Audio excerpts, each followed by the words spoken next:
How did you use media technologies in the construction and research, planning and evaluation stages? The first media technology I used was the blogging website Weebly, where I uploaded all my blog posts relating to research and planning. I found that Weebly was among the easiest to use blogging websites, and when I came around to using it, I could see why it was highly acclaimed. Creating and editing blog posts is easy, and adding a picture slideshow or embedding a HTML link isn't difficult, so Weebly made uploading blog posts very easy for me, since I found that in my AS coursework, having used another blogging website that was harder to navigate, a well-designed blog and blogging platform makes the job simple.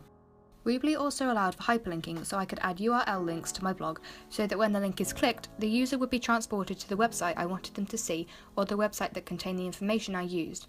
I also used the online presentation software Prezi to help display research, since uploading text to blog posts en masse looked dull and plain, and when it came to recalling information for my research, it was hard to find the information I needed among the pages of text. For this reason, I used a couple of Prezis to group and display information in a more engaging way, and I found this also made the information easier to find. In addition, it made my blog look better. To help with the look of my blog, I would often use pictures to help back up what I was saying or give examples to what I was explaining. For this, I simply used the search engine Google to find and upload images to my blog, as I found that explaining something without using a picture as an example is not as effective as giving an example to look at. I also used Google to find the website that I used to view short films, Short of the Week, which is an archive of hundreds of short films available to watch online. This site was extremely helpful to my research and analysis into short films. I also used the streaming platform Vimeo, but I found that short films were harder to come across, so returned to Short of the Week after finding a couple of short films.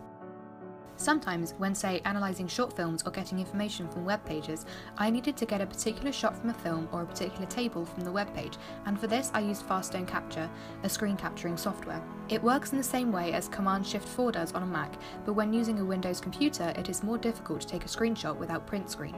This is why the software came in handy, because if I was trying to explain why a short film uses some particular lighting, I could find a place in the film where the lighting was appropriate to what I was saying and take a screenshot of that to further prove my point. The last software I used for my research was Microsoft Word, which just helped with formatting text before uploading it onto my blog.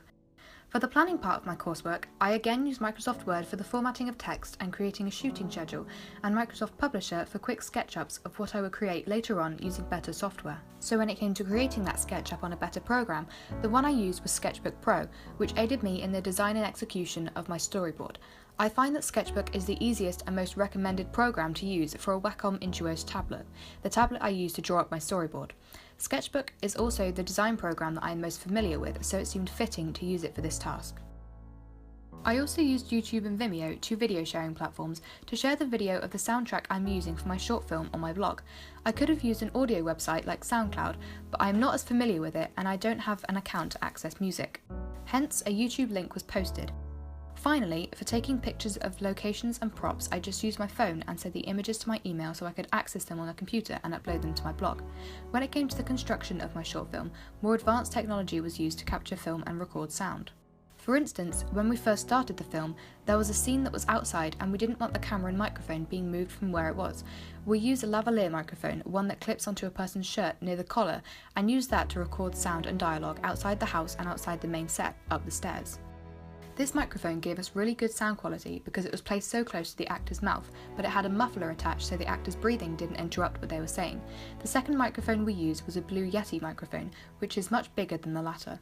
This microphone was the main microphone we used throughout the filming process, and it was attached to the camera, so the distance we filmed from the set was also the distance where we would hear sound, which made mixing the footage and sound easy as they were the same distance away, so didn't need changing to suit one another better. This microphone was used to pick up any ambient sound and the little amount of dialogue that there was in the film. For God's sake! This microphone is made for heavy-duty sound recording, like podcasts and radio recordings, so I feel like my short film didn't use the microphone to its full potential, however it performed well for what we wanted it to do. Hello? For a second interview, really? When it comes to filming, we used one camera, the Blackmagic Cinema camera. This camera shoots footage in RAW 2.5K quality.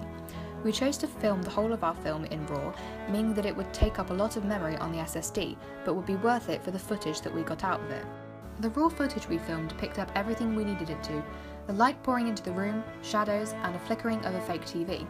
This camera captured everything we needed and more, and was easy to use. The one downside was when we moved the footage from SSD to desktop, it took a very long time and file sizes were huge, but this couldn't be helped unless we wanted to lower the quality. To edit the film together, we used Premiere Pro, which is more advanced than other programs like Movie Maker or iMovie, and has been used to edit feature films together like Gone Girl and Monsters. Using Premiere is useful because we are able to export XML formats, which meant that the final cut could be opened in the color grading software Resolve.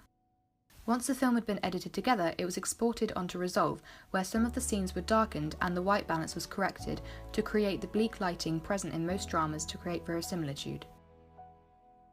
For the construction of my ancillary tasks, we mainly used Adobe Photoshop. Photoshop is very easy to use and was perfect for the task we needed it to do. It is a more advanced version of Sketchbook Pro and allowed for a very professional finish to both my ancillaries. For my evaluation, I used Prezi and PowerPoint, which allowed me to present questions in a more interactive way and transition between slides to show images of what I am explaining. I also use an app called Recorder and my phone's microphone for sound recording and Premiere Pro to edit questions 1 and 2 together. I found that Premiere worked really well for the 2 questions because it was easy to layer sound clips over images and change the duration of the images to match what I was saying. It also allowed me to add a backing track so the 2 question clips sounded more interesting. Finally, the clips I used on PowerPoint for this question were recorded using Bandicam, which allows you to record a computer screen, which meant I could record myself working in Premiere Pro to show the audience what I was talking about.